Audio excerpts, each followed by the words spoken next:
자, 반갑습니다. 신경전입니다.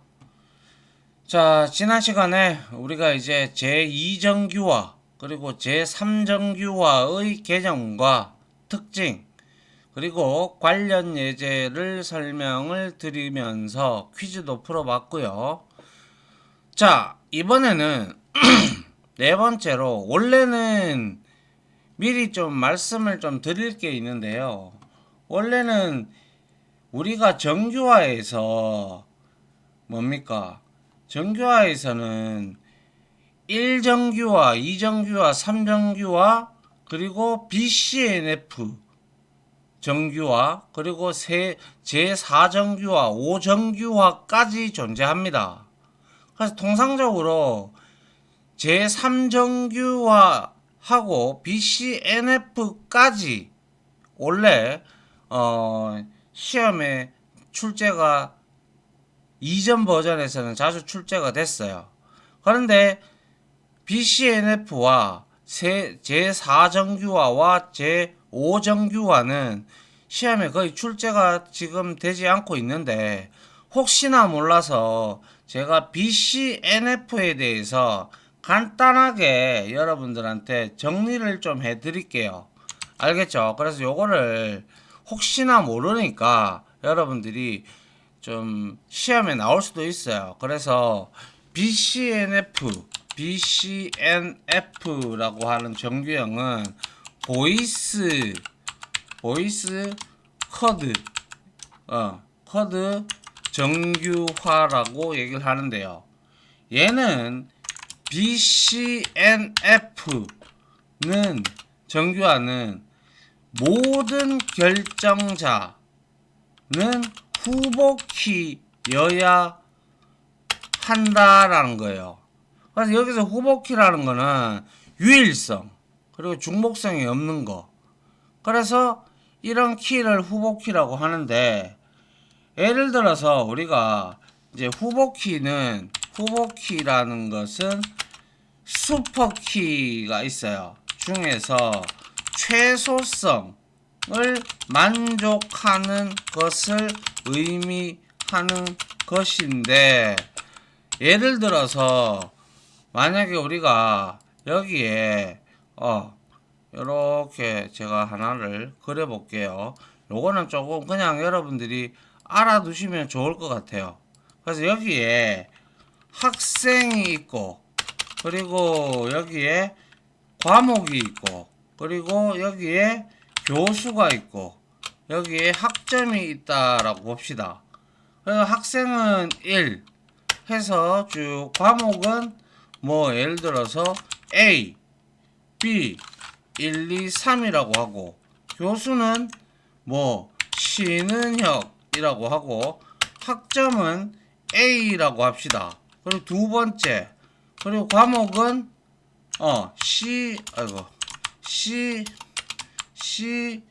S123이라고 하고, 교수는 뭐 심은영이라고 하죠. 그리고 학점도 A라고 합시다. 세 번째 학생은 역시 CS123, 그리고 얘도 교수가 심은영이죠 라고 하면, 우리가 여기서 이렇게 세 개가 있다고 칩시다. 그러면 후보키는 슈퍼키 중에서 최소성을 만족하는 건데, BCNF는 모든 결정자가 후보키여야 한다라고 했죠. 그래서 이 해당 테이블, 요 테이블에서 이게 아니죠. 요 테이블에서, 그죠? 요 테이블에서 뭡니까? 예. 요 테이블에서, 그죠? 요 테이블에서 최소성을, 슈퍼키 중에서 최소성을 만족하는 건데, 후보키는 이 경우에 학생, 그죠? 그리고 뭡니까? 과목이 이제 어떻게 보면 최소성을 뭐죠? 만족하는 건데, 여기에서 학생하고 과목이 바로 후보 키가 됩니다. 근데 해당 여기 테이블의 경우 교수, 그죠? 교수가 결정자가 되거든요. 그 이유가 뭘까요? 교수가 한 과목만 강의할 수 있다라고 가정을 할 때 교수가 정해지면 어떻게 돼요? 과목이 정해지죠. 이 경우 바로 BCNF를 만족하지 못한다라는 거예요. 그래서 이를 해결하기 위해서 테이블을 분리해야 되는 것을 우리가 BCNF라고 합니다. 그래서 설명을 다시 하면 뭡니까? 테이블에서 뭡니까? 학생 그리고 과목이 후보 키가 된다. 그죠? 근데 해당 테이블의 경우 교수가 결정자가 된다라고 했죠. 그 이유는 바로 뭐다? 교수가 한 과목만 강의할 수 있다고 가정할 때 우리는 교수가 정해지면 어떻게 돼요? 과목이 정해지죠. 결정되기 때문이다 라는 거예요. 이 경우 우리가 바로 BCNF를 만족하지 못한다고 할 수가 있다라는 거예요. 이를 위해서 테이블을 엔터티를 분리해야 한다라는 거예요. 아시겠어요? 그래서 어떻게 분리를 해야 된다? 이렇게 되어 있는 것을 이렇게 해가지고 여기에서 내가 뭡니까? 여기에 교수가 있고 그리고 여기에는 과목이 있겠죠. 그래서 여기에는 시는역이 있을 거고 과목은 A, B, 1, 2, 3이 되고 그 다음에는 시문형이 있고 그 다음에 과목은 CS 1, 2, 3이 이렇게 분리가 되어야 되고 더불어서 과목 테이블을 하나 더 분리하는데 여기에서 뭡니까? 바로 이게 아니죠. 바로 여기에서 우리가 뭐예요? 여기에다가 학생이 있고 그 다음에 과목이 있고 그 다음에 학점이 있겠죠. 학생은 1이고 과목은 A, B, 1, 2, 3 학점은 A고 2고 그리고 얘는 CS 1, 2, 3 그리고 A고 그리고 세 번째도 마찬가지로 CS 1, 2, 3이고 학점은 A다. 아이고 요렇게 지워졌는데 그렇게 포즈 그려져 놓으시고 그거 한번 다시 보십시오. 그렇게 분리를 해야 된다라는 거예요. 그래서 이것들 BCNF도 재수 없으면 나올 수도 있기 때문에 제가 여러분들한테 말씀을 드리는 거예요. BCNF는 모든 결정자는 후보 키여야 한다라는 거. 알겠죠? 요거 정리 좀 해두세요. 알겠죠? 혹시나 모르니까. 그리고 사정규화하고 오정규화는 나오지 않으니까 구태여 뭐 있더라도 그거는 뭐 안 보셔도 될 것 같아요. 시험에는.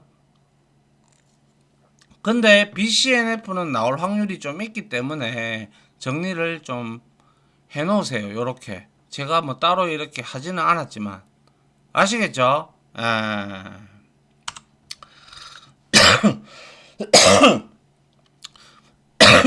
포즈 딱 걸어 놓으시고 한번 그거 정리를 한 번만 해 주시길 부탁드릴게요. 자, 그리고 이제 우리가 1, 2, 3 정규화와 BCNF 정규화에 대해서 잠깐 이렇게 정리 요약을 해드렸고요. 자, 네 번째로 주의사항이 있는데요. 이 정규화의 가장 큰 단점이 뭐겠어요? 생각 한번 해보세요. 정규화의 단점이 뭐예요? 정규화의 단점이라고 하는 것은 관계가 있잖아요. 그죠? 관계의 분리, 즉 테이블의 분리로 인해 관계, 그러니까 relation 간의 연산, 다시 말해서 조인 연산이죠. 그죠? 조인 연산이 많아져서 어떻게 되는 거예요? 질의, 우리가 SQL문으로 질의하잖아요. 질의에 대한 응답, 리스판스 시간이 느려진다라는 것이 바로 정규화의 단점입니다. 그래서 한번 봅니다. 주의사항, 과유불급이라는 사자성어는 다들 아실 거고, 과유불급이라는 말이 있듯이 적절한 정규화는 성능상 이롭습니다. 이거는 당연한 얘기입니다. 그런데 너무 지나친 정규화는 오히려 성능 저하를 일으킬 수 있다. 말씀드렸죠. 테이블의 분리로 인해 테이블 간의 연산이 많아져서 질의에 대한 응답 시간이 느려진다라는 자체가 바로 이거 오히려 성능 저하를 일으킬 수 있다라는 것과 일맥상통하는 내용입니다. 알겠죠? 그래서 한번 예를 보면, 예를 들어서 첫 번째로 회원의 배송 상태를 조회하려면 아래 테이블에서 우리가 여러 번의 조인을 거쳐야 돼요. 자, 예를 들어서 회원 번호가 PK야. 그래서 회원이 주문을 했어. 그러면 회원 번호하고 주문 번호가 있고, 여기 주문 테이블에서는 PK가 주문 번호가 되고 회원 번호가 FK가 되겠죠. 그럼 이렇게 엮어요. 일단 배송 상태를 알기 위해서 이거를, 그죠? 그러면 여기에서 이거 두 개는 아무런 관계가 없죠, 지금. 그러다 보니까 여기에서는 이제 주문 상품 중에서는 FK가 두 개 있어요. 그래서 FK 주문 번호 PK와 요거하고 엮어요. 그럼 이거 원하는 거 다 우리가 엮어낼 수 있겠죠. 그러면 여기에서 한 번 조인이 일어났고, 여기 두 번 조인이 일어났고, 배송 번호 외래키와 이거하고 PK하고 또 조인을 해야 돼요. 한 번, 두 번, 세 번에 대한 조인, 배송 상태를 알기 위해서 세 번의 조인을 걸쳐야 된단 말이에요. 그러면 성능이 좋아지겠어요? 떨어지겠어요? 당연히 떨어지겠죠. 그래서 위와 같은 경우 회원의 배송 상태를 조회하기 위해서는 여러 번의 조인이 불가피합니다. 그죠? 이 두 개가 지금 배송하고 얘하고 관계가 없으니까 차라리 이럴 경우에는 배송 테이블에다가 회원번호 하나 넣어놓으면 이거 두 개 바로 엮으면 되는데, 그죠? 그래서 이럴 때는 오히려 반정규화라는 내용이 나오는데요. 자, 반정규화는 우리가 뒤에서 공부할 건데요. 반정규화의 개념을 미리 조금 한번 공부를 합시다. 자, 반정규화라는 것은 데이터 성능 향상을 위해서 데이터 중복을 허용합니다. 근데 정규화는 허용하지 않죠. 허용하고 조인을 줄여서 데이터 베이스 성능 향상하는 방법의 일종이다라고 보시면 돼요. 그래서 정규화와 반정규화는 트레이드 오프 관계예요. 트레이드 오프 관계이다. 그래서 우리가 정규화를 수행하면 어떻게 됐어요? 수행하면 정합성, 그죠? 봤죠? 그죠? 정합성과 데이터, 신뢰성, 즉 그리고 무결성이 보장된다라고 배웠죠. 반면에 테이블이 복잡해지고 성능이 떨어질 수 있다라고 말씀을 드렸어요. 그러므로 인해서 우리는 입력, 수정, 삭제 능력, 삭제 성능은 향상되고, 그죠? 향상되고, 조회, 리드, 셀렉트의 경우 나빠질 수도 있고, 아니면 좋아질 수도 있다라고 했어요. 그런데 이 반정규화를 하면 테이블이 단순화되며 그리고 성능이 향상되는 반면에 바로 정합성과 데이터 중복을 허용하다 보니까 데이터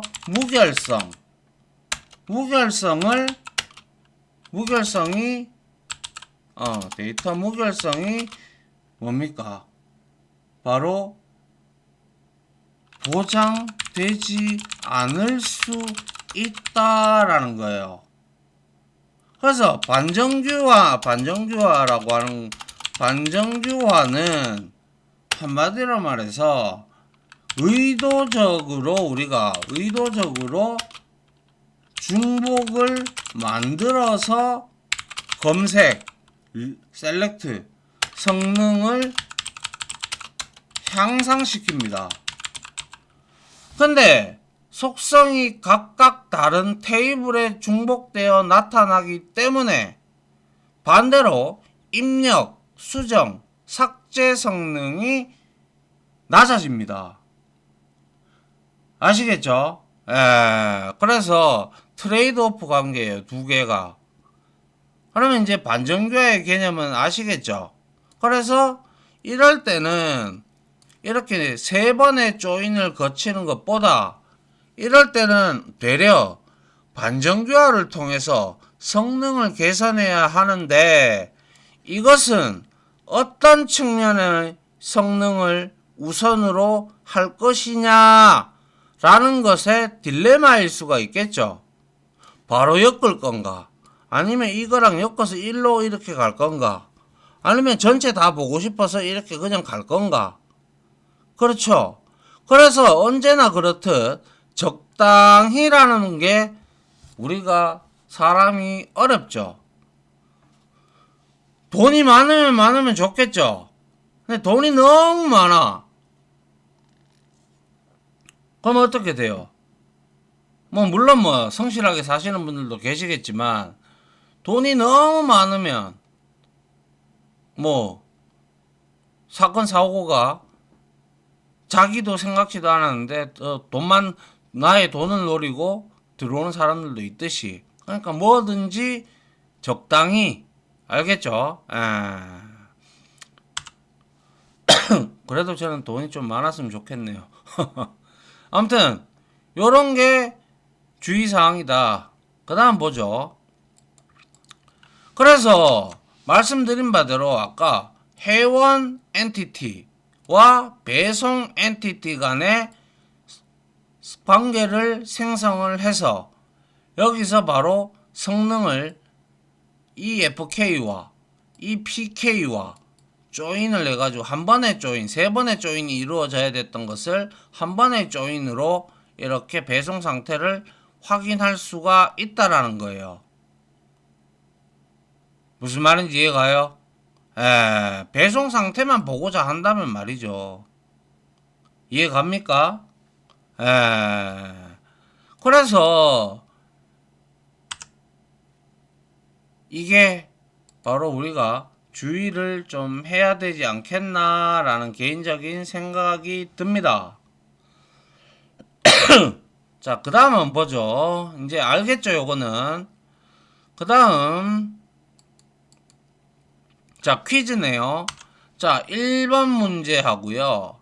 2번 문제가 있는데요. 자, 1번 문제 뭡니까? 포즈 걸어 놓으시고 풀어보시고, 2번 문제 포즈 걸어 놓고 풀어보시기 바랍니다. 알겠죠? 예. 풀어보세요. 자, 그 다음 저는 이제 바로 풀어볼게요. 자, 1번 다음 데이터 모델에 대한 설명으로 옳은 것은, 이렇게 문제를 잘 읽어야 돼요. 잘못 읽으면 틀려요. 자, 그래서 여기 보니까 주문 엔터티입니다. 테이블이고, PK는 주문 번호와 주문 상품 코드로 통합적으로 이루어져 있어요. 그리고 컬럼에는 회원 번호와 주문 상품명, 주문 상품 가격, 결제 수단, 배송지 번호, 이렇게 5개의 컬럼이 추가적으로 있습니다. 일반 속성으로. 맞습니까? 그래서 이걸 한번 보죠. 자, 주문 엔터티는 1차 정규화 대상입니까? 아니죠. 이거는 반복되는 뭐 한 속성의 여러 값이 있는 게 아니죠. 그래서 이건 아니에요. 2번 주문 엔터티는 2차 정규화 대상이다. 자, 이게 정답이죠. 왜 그렇습니까? 자, 보시면 주문 상품명 있죠. 이게 주식별자의 일부인 주문 상품 코드에 종속되어 있죠. 부분 종속이 되어 있어요. 이거는 제가 뭐라 그랬어요? 제2차 정규화 대상이다 라고 했죠. 4차는 우리가 배우지도 않았어요. 그래서 이거는 2번이 정답이 되고, 해설을 하면 뭐예요?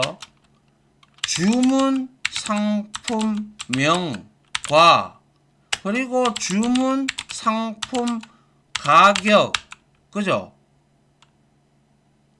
은 주식별자 중, 그죠? 주문 상품 코드에만 종속되는 부분 종속이 이루어지고 있으며, 이는 바로 제2차 정규화 대상에 해당한다라는 것을 우리가 여기서 알 수가 있네요. 맞습니까? 자, 이해됩니까? 자, 그 다음 한번 보죠. 자, 2번입니다. 지금도 못 풀으셨다면 포즈를 걸어놓고 풀어보시기 바랍니다. 다음 데이터 모델에 대한 설명으로 가장 적절한 것은 무엇인가? 적절한 것입니다. 상품 테이블이고요. 상품 코드고요. PK가, 그죠? 그리고 상품명, 가격, 아하, 카테고리가 1, 2, 3, 이거는 제1차 정규화 대상이 될 수도 있고, 아니면 상품 코드에 따라서 상품명과 가격이 부분 종속이 될 수도 있죠. 그죠? 그렇기 때문에 한번 봅시다. 1.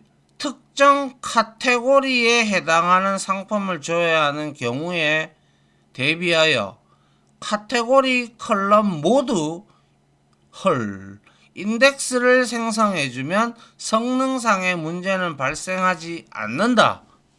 말도 안 되는 소리입니다. 자, 우리가 이 인덱스가 원래는 이전 버전에서는 시험 범위에 제가 들어갔던 걸로 기억을 하는데, 아마 이게 시험 범위에 없는 걸로 제가 아는데요. 이 인덱스는요, 뭐냐면 우리가 추가적인 쓰기 작업이나 이렇게 저장 공간을 활용해서 데이터베이스의 테이블의 검색 속도를 향상시키기 위한 자료 구조입니다. 그래서 여기에는 우리가 보조 인덱스도 있고 주 인덱스가 있어요.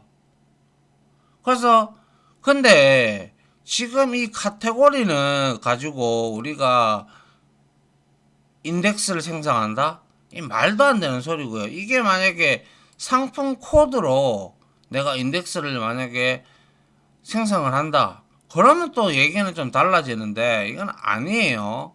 알겠죠? 그리고 인덱스는 추가적인 쓰기 작업과 저장 공간을 활용하여 데이터베이스 테이블의 검색 속도를 향상시키기 위한 자료 구조이다라고 했어요. 그래서 예를 들면 우리가 책에서 원하는 내용을 찾는다고 하면 우리가 책의 모든 페이지를 찾아보는 것은 시간이 너무 오래 걸리죠. 그래서 우리는 맨 뒤에 찾아보기라는 게 있죠. 그죠? 책 맨 앞이라든지 맨 뒤에 색인을 추가하는데 이 데이터베이스의 인덱스가 바로 책의 인덱스와 똑같아요. 그런데 그거는 보조 인덱스에 해당이 되는 거고요. 우리가 영어 사전에서 기억은 기억에 해당하는 거. 그러면 가라, 가다, 이렇게 이제 사전처럼 이렇게 나오는 것을 우리는 주 인덱스라고 합니다. 프라이머리 인덱스라고도 하고요. 그래서 이거는 잘못된 거예요. 그리고 인덱스 설명드렸고요. 그 다음에 봅시다. 그 다음에 우리가 뭡니까? 2번 한번 보죠. 하나의 속성이 여러 개의 속성 값을 가질 일이 없으므로 하나의 속성이 여러 개의 속성 값을 가져야지 제1정규형에 해당이 되는 것이죠. 맞습니까? 그래서 유사한 속성이 반복되는 그룹이 있죠. 그렇기 때문에 이거는 제1차 정규화 대상입니다. 그죠? 그래서 이건 아니고요. 문제가 조금 어렵죠. 3번 특정 카테고리에 해당하는 상품을 줘야 하는 경우에 대비하여 그죠? 1차 정규화를 통해서 카테고리 속성을 분류한 다음 인덱스를 생성해 주는 게 좋다. 이거는 맞죠? 분리해 주니까. 그죠? 3번이 정답이고요. 4번 유사한 속성이 반복되는 반복 그룹이 있으므로 2차 정규화 대상이 아니고 1차 정규화 대상이 해당이 되는 것이죠. 그래서 이거는 3번이 정답이 됩니다. 좀 어렵습니다. 이 내용이. 그죠? 그래서 해설을 해드리면 자, 유사한 속성이 반복되고 있죠. 반복되는 반복 그룹이 있으므로 일단 1차 정규화 대상이다 라는 거예요. 더불어서 유사 속성에 모두 인덱스를 생성할 경우 조의 성능은 향상될지 모르나 입력이라든지 수정, 삭제 시 성능은 오히려 저하되기 때문에 무분별한 인덱스는요, 잘 쓰면 양날의 검이에요. 잘 쓰면 정말 속도가 빨라지고요. 잘못 쓰면 굉장히 느려집니다. 그래서 무분별한 인덱스 생성은 지양해야 됩니다. 알겠어요? 예.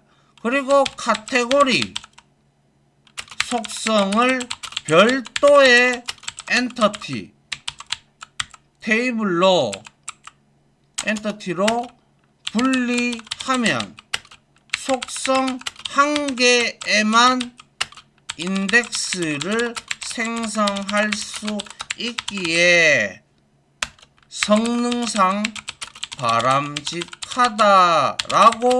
볼 수가 있다라는 거예요. 요 문제가 조금 어떻게 보면 까다로울 수 있어요. 까다로울 수 있지만 잘 읽어야 돼요. 그래서 인덱스는 정말 특별한 곳 아니면 생성을 안 하는 게 나아요. 차라리. 그리고 제1정규형에 대한 내용과 제2정규형의 내용과 제3정규형에 대한 내용만 알고 있으면 충분히 우리는 이 문제를 풀 수 있어요. 그죠? 그래서 제가 말씀드리고 싶은 것은 인덱스는 테이블의 검색 속도를 향상시키기 위한 자료 구조다라는 거, 그것만 여러분들이 알고 있어도 된다라는 것이죠. 그죠? 그래서 인덱스는 테이블을 조회하는 속도와 그에 따른 성능을 매우 향상시킬 수 있고, 그리고 전반적인 시스템을 부하를 줄일 수도 있어요. 근데 단점이 인덱스를 관리하기 위해서는 또 인덱스도 물리적인 공간을 차지해요. DB의 통상 한 약 10% 정도. 그리고 인덱스를 관리하기 위해서 또 유지보수를 하기 위해서 추가적으로 우리가 DB 관리자가 관리를 해줘야 돼요. 그리고 인덱스는 제가 그랬잖아요. 양날의 검이라고. 잘못 사용할 경우 되려 성능의 저하되는 역효과가 발생이 될 수가 있습니다. 알겠죠? 그래서 뭐 크리에이트나 딜리트, 업데이트 이런 곳에 빈번한 속성에다가 우리가 인덱스를 걸면 인덱스가 크기가 상당히 커져 버려서 되려 성능이 떨어집니다. 왜냐? 바로 딜리트와 업데이트 현상 때문이에요. 업데이트와 딜리트는 기존의 인덱스를 삭제하지 않고 사용하지 않음 처리를 해주면 돼요. 알겠죠? 그래서 인덱스는 많으면 많을수록 좋은 게 아니고 테이블 검색 속도를 높이는 자료 구조 중에 하나인데 양날의 검이에요. 알겠죠? 이렇게 문제가 나올 수도 있기 때문에 제가 인덱스에 대해서 좀 디테일하게 설명을 드렸습니다. 벌써 시간이 이렇게 됐군요. 자, 일단 여기까지 하고 반정교환은 다음 시간에 이어서 하도록 할게요. 그래서 이번 시간에는 제가 BCNF 정규화에 대한 설명도 곁들였고, 그리고 이러한 과유불급을 하면 안 된다라는 주의사항, 그죠? 정규화의 주의사항, 그리고 관련된 퀴즈를 풀어보면서 인덱스에 대한 설명도 여러분들한테 드렸습니다. 됐습니까? 여기까지 마무리하고요. 반정규화 다음 시간부터 공부를 해보도록 하죠. 자, 지금까지 강의 들어주신다고 수고 많으셨고요. 저는 다음 강의로 여러분들을 찾아뵙도록 하겠습니다. 자, 고생 많으셨습니다. 감사합니다.